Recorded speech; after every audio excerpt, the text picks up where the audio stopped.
वन्य प्राणी अभयारण्य, प्राणी उद्यान, राष्ट्रीय उद्यान, प्रवासी पंछी, रेड डाटा पुस्तक, ये सब कुछ जानेंगे। तो चलिए शुरू करते हैं। वन्य प्राणी अभयारण्य, वाइल्ड लाइफ सेंचुरी। वन्य प्राणी का मतलब होता है जंगल में रहने वाले जंतु, ठीक है। और अभयारण्य का मतलब होता है बिना किसी डर भय के रहने वाला स्थान, ठीक है। तो कुल मिलाकर कहा जाए तो जहाँ जंगली जंतु बिना किसी डर भय के बिंदास जीवन बिताते हैं, ऐसे जगहों को वन्य प्राणी अभयारण्य कहा जाता है, ठीक है। वन्य प्राणी अभयारण्य में जो जंतु है वो शेर, हाथी, बाघ, हिरन, लोमड़ी, भालू, जिराफ, चीता, मगरमच्छ, गेंडा, अजगर आदि रहते हैं, ठीक है।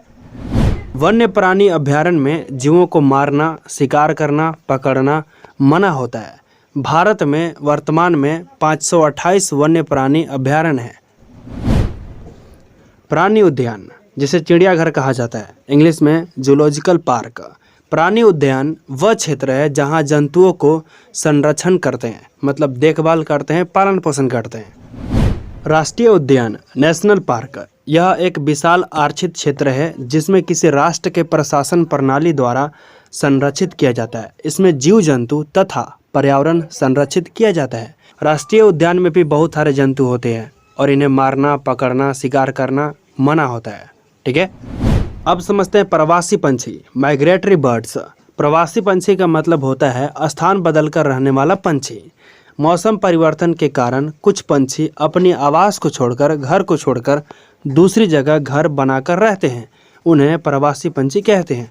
कहने का मतलब यह है कि कुछ पंछी ऐसे होते हैं जो गर्मी में रहते हैं, ठंडा में नहीं रहते हैं, और कुछ पंछी ऐसे होते हैं जो ठंडा में रहते हैं, वो गर्मी में नहीं रहते हैं, और कुछ पंछी ऐसे होते हैं गर्मी में भी रहते हैं, ठंडा में भी रहते हैं।